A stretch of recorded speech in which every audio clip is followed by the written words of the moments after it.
Welcome to my channel. I am Simran Sahani. तो all the class 10 students, आज आपको पढ़ाऊंगी हमारे 10th इंग्लिश का first chapter a letter to God. Okay, अब इस चैप्टर के राइटर कौन है जल्दी से कमेंट सेक्शन के अंदर बता दो and I teach you this chapter. इस चैप्टर के पूरे नोट्स भी मैंने क्रिएट कर दिए, जिसका पीडीएफ लिंक आपको डिस्क्रिप्शन बॉक्स में से मिल जाएगा, गूगल ड्राइव पे अपलोड कर दिए है।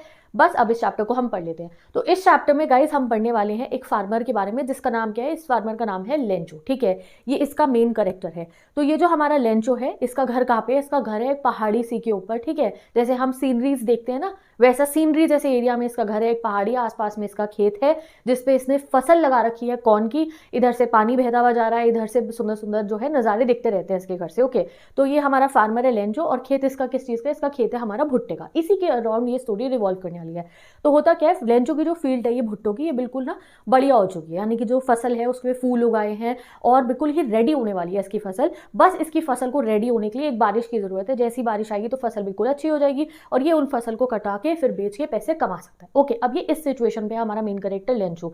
तो एक दिन की बात है, ये सुबह सुबह अपने घर के बाहर खड़ा होता है। ठीक है, और जो है आसमान में देख रहा होता है, सोच रहा होता है कि अंदाजा लगाता है यार मुझे लग रहा है आज बारिश आ जाएगी, और ये बात अपनी वाइफ को भी बताता है कि मुझे लग रहा है आज बारिश आ जाएगी। तो इसकी वाइफ भी बहुत खुश होकर कहती है हाँ हाँ, अगर भगवान की मर्जी होगी तो बारिश जरूर आएगी। राइट नाउ हमारे लेंचो के लिए बारिश बहुत ही ज्यादा जरूरी है कि बारिश आएगी तो फसल बढ़ी और फिर पैसे ही पैसे। ओके जी, अब ऐसा ही होता है जैसे इसने कहा होता है, सुबह की बारिश आएगी, शाम के समय ये बैठ के अपने फैमिली के साथ में डिनर कर रहा था कि उसी समय जो है आंधी तूफान आना शुरू हो जाता है और बारिश बरसनी बाहर शुरू हो जाती है। अब लेंचो बहुत ही ज़्यादा खुश हो जाता है कि भाई इसने सुबह अंदाजे मारे थे नॉर्थ ईस्ट डायरेक्शन में देख के कि भाई बारिश आएगी, और भैया रात तक बारिश होनी शुरू हो जाती है डिनर टाइम तक।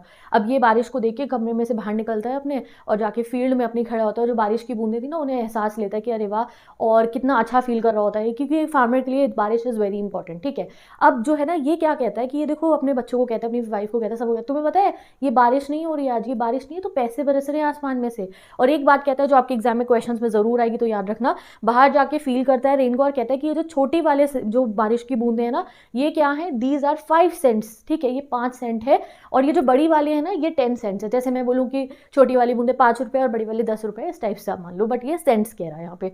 तो उसके लग रहा था कि भाई बारिश नहीं हो रही है, पैसे बरस रहे हैं आसमान से, and he was very happy and dilated. ठीक है, अब एकदम से क्या होता है, पहले तो बारिश हो रही थी बड़ी प्यारी प्यारी सी, एकदम से ये बारिश जो है ना हेल स्टॉर्म में बदल जाती है। हेल स्टॉर्म क्या होता है गाइस? ओले। ओले देखे तुमने? अब एकदम से भाई ओले बरसने शुरू हो जाते हैं। अब लेंचो डर जाता है, क्योंकि ओले उसकी फसल के लिए बिल्कुल अच्छे नहीं है। ओले गिरेगे तो फसल टूट गई, खराब हो गई बिल्कुल। तो लेंचो कहता है ये ना ज़्यादा देर नहीं होनी चाहिए, ज़्यादा देर हुई तो भाई साहब फसल खराब हो जाएगी। बट ऐसा ही होता है, 1 घंटे तक ओले बरसते रहते हैं, बरसते रहते हैं, बरसते रहते हैं, और 1 घंटे बाद जब ओले बरसने बंद होते हैं, लेंचो फिर से अपनी फील्ड पे जाता है, देखता है और बिल्कुल निराश हो जाता है। क्यों? क्योंकि ऐसा लग रहा था कि उसकी पूरी की पूरी फील्ड के ऊपर किसी ने नमक छिड़क दिया हो, ऐसे स्नो से कवर हो चुकी थी। हिल स्टॉर्म क्या है? ओले है ना, बर्फ के तो होते हैं ओले, तो ऐसे पूरी फील्ड पे बरस चुके थे ओले ही ओले, और पूरी फील्ड पे बर्फ ढक चुकी थी। जितने पौधे लगे हुए थे उसके क्रॉप्स के, जिसमें अभी भुट्टे बिल्कुल तैयार होने वाले थे, वो सब नष्ट हो गए। Everything was damage. ठीक है, अब लेंचो देख के बहुत परेशान, कहता है अरे यार ये क्या हो गया, मेरे तो बहुत भारी नुकसान हो गया है। अगर प्लेग ऑफ लॉक्स भी आ जाता ना तो भी ऐसा नहीं होता ना। What is this plague of locks? देखो, एक जानवर होता है, जानवर नहीं सॉरी, कीड़ा होता है जिससे हम कहते हैं टिड्डी। तो जितने भी फार्मर्स होते हैं ना, वो बहुत टिड्डियों से भी डरते हैं, क्योंकि टिड्डियां ना झुंड में आती हैं और आके पूरी फसल को खराब कर देती है। तो लेंचो कहता है अगर टिड्डी का झुंड भी आ गया होता तो भी थोड़े बहुत कौन बच जाते, बट ये जो बर्फबारी हुई है इसने तो सब कुछ ही नष्ट कर दिया है। एंड वो, उसकी फैमिली, उसके बच्चे, इतनी मेहनत से जो उन्होंने पूरे साल मेहनत करी, वो सब तबाह हो गई। And they felt very sad. Lencho भी बहुत सैड होता है कि इस साल हम क्या ही कर पाएंगे। सब सोचते हैं भाई कि इस साल तो खाने के भी पैसे नहीं आ पाएंगे, कि फसल पूरी खराब हो गई है, बहुत परेशान से हो जाते हैं। एंड देन सोचते हैं क्या किया जाए, क्या ना किया जाए। But despite the loss, even तो इतना नुकसान हो गया है, लेंचो अपने घर वालों को कहता है नहीं नहीं तुम टेंशन मत लो, क्योंकि वो हेड ऑफ द फैमिली है। तो कहता है कोई बात नहीं, टेंशन मत लो, कोई भूखा नहीं मरता कभी भी जिंदगी के अंदर, मैं कुछ ना कुछ जरूर करूंगा। एंड देन फिर अपने रूम में जाता है और सोचता है कि अब क्या किया जाए, हेड ऑफ द फैमिली तो वो ये क्या करेगा। तो फिर उसे आइडिया आता है कि भाई मैं तो उन्हीं से मदद मांगूंगा जिनके इशारों पे मैं चलता हूँ, जिनके कहना मैं मानता हूँ, जिनके लिए मैं सब कुछ करता हूँ। वो कौन है?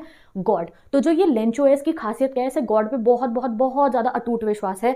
मतलब कि ये नहीं कि बस दिखावे का, उसे बहुत ज्यादा ट्रस्ट है गॉड पे। तो उसे लगता है मैं परेशानी में हूँ, जैसे हम परेशानी में होते अपने दोस्त को कॉल करेंगे, मम्मी को बताएंगे, पापा को बताएंगे। ये भाई साहब क्या करता है कि मेरे तो परेशानी का सहारा ही कि है गॉड।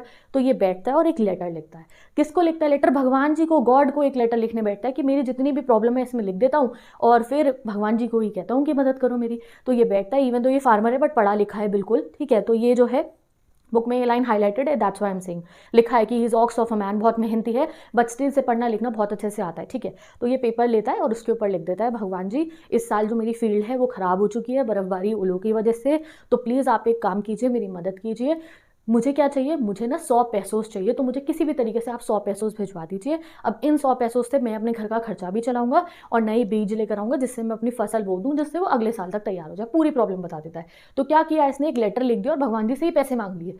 अब दिक्कत क्या रही, पैसा नहीं होगा ना इस साल, तो ये लिख देता है कि प्लीज़ आप मुझे 100 पैसोस प्लीज़ प्लीज़ प्लीज़ भिजवा दो, ठीक है। उस लेटर को बंद करता है और उसके ऊपर सिर्फ और सिर्फ टू गॉड लिख देता है और संडे को जाके पोस्ट ऑफिस में जाके मेल बॉक्स में उसे डाल देता है, ठीक है जी। तो इसने अपनी तरफ से काम फाइनल कर लिया। इसने अपने घर वालों को, अब तुम चिंता मत करो, मदद हमारी हो जाएगी, क्योंकि इसे इतने विश्वास था भगवान जी पे कि भगवान जी रिप्लाई ज़रूर करेंगे। अब तुम्हें लग रहा है ये ऐसा हो सकता है, रियलिस्टिक है, ये पॉसिबल है, बट कहते हैं ना उम्मीद पे दुनिया कायम है, तो यही होने वाला है। अब क्या होता है, पोस्ट ऑफिस के अंदर पोस्टमैन होते हैं सारे के सारे। अब पोस्टमैन क्या करते हैं, लेटर्स को उठा के ना छाटते हैं वो एड्रेस के अकॉर्डिंग करने के लिए।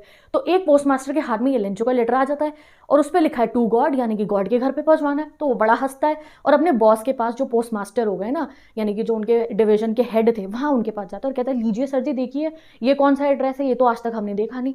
तो उसका पोस्टमास्टर भी जब वो लेटर को उठाता है तो पहले सब हंसने लगते हैं कि भाई क्या बात है, बट जो पोस्टमास्टर थे ना वो बड़े हैरान हो जाते हैं, कहते हैं भाई ये क्या आदमी है, इसने भगवान जी को लेटर लिखा है, मतलब कोई तो बात होगी ना इसके अंदर, इसके पास ऐसा विश्वास है, भाई हम भी भगवान जी को मानते हैं बट इतना भरोसा कि सीधा अपने भगवान जी को लेटर लिख दो। तो वो सोचता है कि चलो जो भी होगा ना इस लेटर में मैं कर दूंगा इसका रिप्लाई। पोस्टमास्टर ये सोचता है। अब वो लेटर खोलता है और उसको रीड करता है। अब उसने तो पहले ही कह दिया था कि मैं रिप्लाई करूंगा। अब उसमें क्या लिखा हुआ था, भाई लेंचो तो पैसे मांग रहा था। पोस्टमास्टर लेटर को रीड करता है और उसे पता चलता है कि भाई ये फार्मर तो बहुत परेशानी में है, इसको इस समय पे पैसों की बहुत ज़रूरत है। तो वो डिसाइड करते हैं कि क्यों ना मैं जो है इसकी मदद कर दूं, क्योंकि ही वॉज वेरी इंप्रेस्ड। अब वैसे कोई तुमसे कहेगा कि यार उसकी मदद कर दो तो तुम सोचोगे करो या ना करो, बट पोस्टमास्टर बहुत इंप्रेस हो गए थे लेंचो से कि भाई क्या आदमी है ये, मुसीबत में आया तो सीधा भगवान जी से इसने जो है हेल्प मांग ली है, इतना विश्वास है इसका भगवान पे। तो वो कहता है मैं हेल्प करूंगा। तो वो पोस्टमास्टर क्या करते हैं, अपने सारे पोस्ट ऑफिस के एम्प्लॉयज़ को, अपने सारे दोस्तों को, सबको मिलकर कहते हैं लेटर दिखा के कि भाई आप इसकी मदद करो जितना आपका मन हो, और जैसे तैसे करके वो कुछ पैसे इकट्ठे कर लेते हैं। अब वो टोटल में 100 पैसे तो इकट्ठे कर नहीं पाते, वो 70 पैसों से इकट्ठे कर लेते हैं पोस्टमास्टर और सारे के सारे एम्प्लॉयज़ मिलकर। और वो क्या कहते हैं चलो कोई बात नहीं, हम इसे 70 पैसों ही दे देंगे। अब आता है अगला संडे, ये लोग एक लेटर के ऊपर अंदर ना 70 पैसों रख देते हैं और वेट करते हैं कि जिस दिन लेंचो अपना वापस लेटर लेने आएगा। अब अगले संडे लेंचो वापस लेटर लेने आता है तो जो एक पोस्टमैन था वो चुपचाप आराम से उसको लेटर पकड़ाता है और अंदर से बहुत खुश हो रहा होता है कि हम बहुत अच्छा काम कर रहे हैं। पीछे से वो पोस्टमास्टर ऑफिस में से देख रहे होते हैं लेंचो को कि इसका क्या एक्सप्रेशन होगा पैसे देखने के बाद में।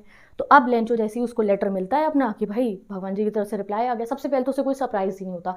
कोई आदमी होगा हैरान हो जाएगा कि भाई मैंने भगवान जी को लेटर लिखा और रिप्लाई आएगा, इसे कोई हैरानी नहीं होती, इतना इसका विश्वास था, इसे पता था मैंने लेटर लिखा है तो जवाब जरूर आएगा, ठीक है जी। अब ये लेटर खोलता है, पैसे गिनता है और एकदम से बहुत गुस्से वाली शक्ल बना लेता है। गुस्से वाली शक्ल बनाने के बाद में दोबारा जाता है वहाँ पोस्ट ऑफिस की एक पब्लिक राइटिंग डेस्क के ऊपर, वहाँ से पेन पेपर लेता है और एक और लेटर लिखना शुरू कर देता है। उस लेटर को लिख के वहाँ पे पोस्ट करके चला जाता है घर। अब पोस्टमैन जो थे और बाकी जो सारे बॉस थे वो कहते हैं चलो देखो तो इसने क्या थैंक यू लिखा है, लेटर निकाल के देखो।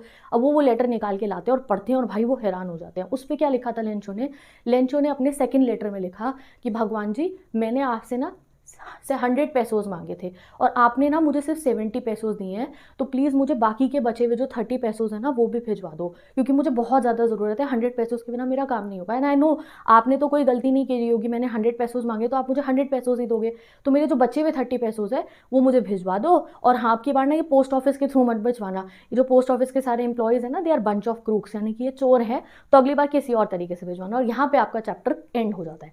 यानी कि हमारे लेंचो को क्या लगा, लेंचो को लगा कि भगवान जी ने तो 100 पैसे ही भिजवाए होंगे, ये पोस्ट ऑफिस के लोगों ने ही मेरे पैसे चुरा लिए हैं। तो एट द एंड आपको क्या समझ में आया कि भाई जिन्होंने मदद करी उन्हीं को लेंचो ने चोर समझ लिया। तो यहाँ पे आपका ये चैप्टर कंप्लीट होता है। बहुत ही सिंपल सा चैप्टर था ये, हमें ये सीख देता है चैप्टर कि देखो किसी का विश्वास इतना ज़्यादा भी हो सकता है, जब आप किसी चीज़ पे इतना भरोसा करो तो आपकी मदद ज़रूर होगी। और दूसरा, भलाई करने के बाद ना भाई थैंक यू की एक्सेप्टेशंस नहीं रखनी चाहिए, ये भी हमें बता देता है। जैसे कि हमारे पोस्ट ऑफिस के सारे एम्प्लॉयज़ वो तो बहुत खुश थे कि हमने अच्छा काम किया है, बट अच्छे काम का थैंक यू नहीं मिलने वाला था उनको, बट यस भगवान जी ने ज़रूर देख लिया था कि उन्होंने अच्छा काम करा। यहाँ पे ये चैप्टर हमारा एंड हो गया। एक बार रिवाइज कर ले, एक फार्मर था था लेंचो, उसकी फील्ड थी कॉर्न की। वो बहुत खुश था बारिश आएगी, बारिश आ भी जाती है बट बारिश से वो जगह वो क्या हो जाती है, ओलों में बदल जाती है और फील्ड पूरी खराब हो जाती है। अब वो परेशान होता है, मेरे पे पैसे नहीं है, तो वो भगवान जी को एक लेटर लिखता है, क्योंकि वही उसके डियर फ्रेंड है, डियर गाइड है, तो वो उनको जो है लिख के भेजता है कि प्लीज़ आप मेरी मदद कीजिए, मुझे 100 पैसे दीजिए। उस लेटर को पढ़ लेते हैं पोस्ट ऑफिस के एम्प्लॉयज़ और उनका बॉस पोस्ट मास्टर, तो वो काफ़ी अच्छे लोग थे, तो वो सोचते हैं उसकी मदद करेंगे। मदद करने के लिए वो 70 पैसों से इकट्ठे करके उसको जो है पहुंचाते हैं।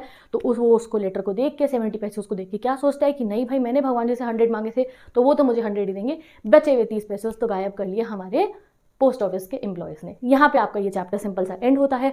अब इस चैप्टर पे आपके एग्जाम में कैसे क्वेश्चंस बनेंगे, कौन से मोस्ट इंपॉर्टेंट क्वेश्चन हैं जिन्हें पढ़ के ही जाना है पेपर के लिए, उसकी भी तुम्हें टेंशन लेनी है। डिस्क्रिप्शन बॉक्स में देखो, मैंने यहाँ पे 7 to 8 क्वेश्चंस पेस्ट करे हैं। अभी तुम्हारे पास कोई गाइड नहीं है, कोई नोट्स नहीं है, कोई बुक नहीं, रिफ्रेशर नहीं है, डोंट वरी, ये रहा यूट्यूब, ये रहा इसका डिस्क्रिप्शन बॉक्स देखो, यहाँ जो 7 क्वेश्चन लगाए हैं, कुछ और पढ़ोगे नहीं पढ़ोगे, इन क्वेश्चन को जरूर रीड करना है, समझना है, पढ़ के जाना है। और एक PDF लगा दिया मैंने रिविजन नोट्स का, वहाँ पे पूरे चैप्टर की समरी मिल जाएगी, ये जैसे मैंने सिंपल पॉइंट्स में लिखी, this will help you a lot. Okay, तो with this इस चैप्टर को एंड करते हैं, and I'll meet you next video.